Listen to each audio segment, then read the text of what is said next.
कंवारी ननद। अंजलि की उम्र लगभग 30 साल हो चुकी थी। वो एक स्कूल में टीचर की जॉब करती थी।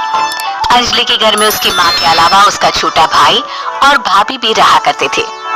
30 साल की उम्र होने के बाद भी अंजलि की अब तक शादी नहीं हुई थी। इस बात को लेकर अंजलि की माँ रुक्मिणी देवी काफी परेशान रहा करती थी। माँ, मैं स्कूल जा रही हूँ, जरा मेरा टिफिन तो दे दीजिए। अब क्या पूरी जिंदगी मैं तुझे टिफिन बनाकर देती रहूंगी? अरे कुछ सोचा भी अपने बारे में या बस ऐसे ही? क्या माँ, सुबह सुबह फिर वही बातें लेकर बैठ गई। माँ गलत क्या कह रही है अंजलि दीदी? इतनी उम्र हो चुकी है आपकी, माँ कब तक आपकी सेवा करती रहेंगी? भाभी, मैंने माँ को कब कहा कि मेरी सेवा करो? वैसे भी अपना टिफिन मैं खुद तैयार कर लेती हूँ, बस टेबल से उठाकर देने को ही तो कहा था। वैसे अंजलि दीदी, देखा जाए तो टिफिन उठाकर देने की उम्र तो आपकी है। आपका अपना घर परिवार बच्चे होते तो ये जिम्मेदारी आज आप पूरी कर रही होती।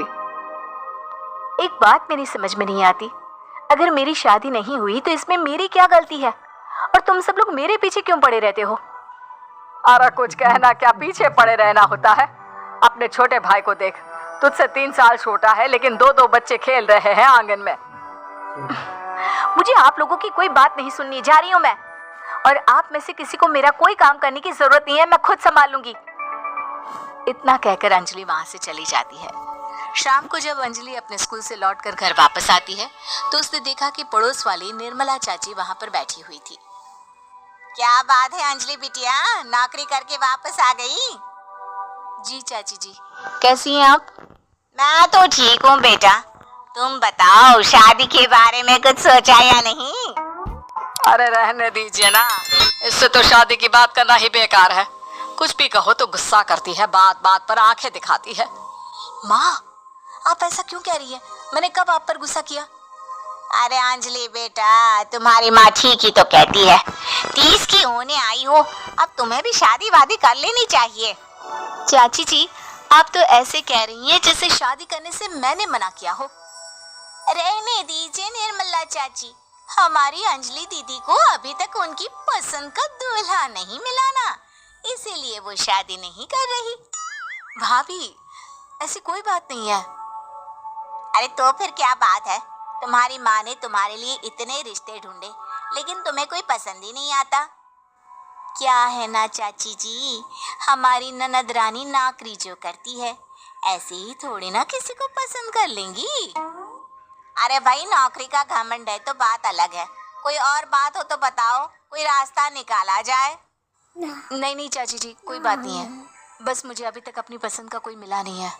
सुन लिया आपने, इस लड़की के तो पर निकल आए हैं और इतनी उम्र में अपनी पसंद का कोई मिलेगा भी नहीं इसे। माँ, आप मेरी शादी को लेकर हमेशा मुझे ताने क्यों मारती रहती हैं? अपनी माँ की बातें तो ताने लगती है। ताने हैं? बताओ, मैंने कुछ गलत कहा क्या? देखो, ये सब छोड़ो, मेरी दूर की बुआ का बेटा है, उसकी अभी शादी नहीं हुई है, उम्र होगी कोई 34-35 साल। आप कहें तो बात आगे बढ़ाऊं?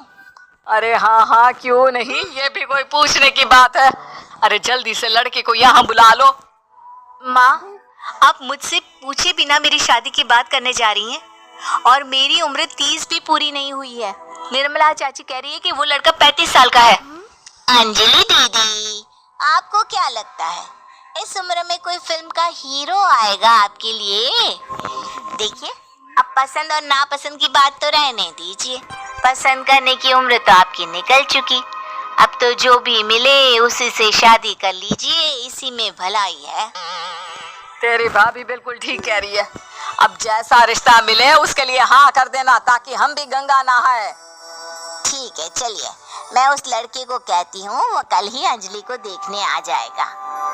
अगले दिन निर्मला चाची के दूर का रिश्तेदार अंजलि को देखने उसके घर आता है। उसका नाम था अजय। अंजलि जी, तो आप नौकरी करती हैं, वो भी स्कूल में? जी हाँ, मैं स्कूल में टीचर हूँ। हमारी बेटी बहुत होशियार है। अरे पढ़ने लिखने में इतनी होशियार है, इसीलिए तो इसकी नौकरी लगी है स्कूल में। हाँ हाँ ठीक है आंटी जी, जरा मुझे भी तो बात करने दीजिए आपकी बेटी से। जी पूछिए ना, क्या पूछना चाहते हैं? अंजलि मैडम, ये तो बताइए कि आपने अभी तक शादी क्यों नहीं की? बस ऐसे ही, कहीं कोई रिश्ता पसंद नहीं आया इसलिए। लेकिन क्या मैं आपसे पूछ सकती हूँ कि आपने शादी क्यों नहीं की? अंजलि, क्या कर रही हो तुम? लड़कियों को इस तरह की बातें नहीं शोभा देती। रहने दीजिए आंटी जी, आपकी बेटी काफी पढ़ी लिखी है, मैं उनके सवाल का जवाब दे ही देता हूँ। वो क्या है ना, मुझे भी अभी तक अपनी पसंद की कोई लड़की नहीं मिली। अच्छा, कोई बात नहीं। वैसे आपकी तनख्वाह कितनी है? कितना कमा लेती है महीने का? जी यही कोई 25,000 महीने। बस 25,000? इतने से क्या होता है? इतने से तो आजकल घर भी नहीं चलता। आपके कहने का क्या मतलब है?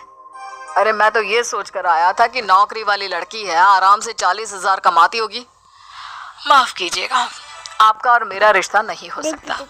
जी कोई बात नहीं, मुझे भी आपके साथ शादी करने में कोई इंटरेस्ट नहीं है। अंजलि, किस तरह की बात कर रही हो? घर आए रिश्ते को ठुकरा रही हो तुम। दीदी, अब इस उम्र में आपको इतनी अकड़ नहीं दिखानी चाहिए। अच्छा खासा रिश्ता हाथ से निकल गया, कहीं ऐसा ना हो कि जिंदगी भर कुंवारी ही रह जाओ आप। कुछ दिन और ऐसे ही निकल जाते हैं और अंजलि की शादी कभी नहीं होती। अंजलि के परिवार वाले बिंदास उसे ताने मारते रहते हैं, लेकिन अंजलि एक बड़ी नौकरी की तैयारी करती है और उसमें सिलेक्ट होने के बाद अंजलि को एक बहुत बड़ी नौकरी मिल जाती है। अब तो दीदी के नखरे और भी ज्यादा बढ़ जाएंगे भाई, अब तो इतनी बड़ी नौकरी जो लगी है, अब इनकी शादी होने से रही। माँ, मुझे नौकरी के लिए दूसरे शहर जाना पड़ेगा। आप जानती हैं ये बहुत बड़ी जॉब है और इसमें पैसे भी बहुत ज्यादा मिलेंगे। अच्छा, कितने पैसे मिलेंगे बेटा? माँ, मुझे हर महीने 90,000 सैलरी मिलेगी। क्या? अरे वाह वाह, ये तो बहुत अच्छी बात है। लेकिन फायदा क्या?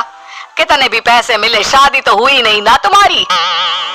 अंजलि नौकरी करने के लिए दूसरे शहर में चली जाती है और जब कुछ महीनों के बाद वो वापस घर आती है तो उसे अपने पति के साथ देखकर उसके घर वाले हैरान रह जाते हैं।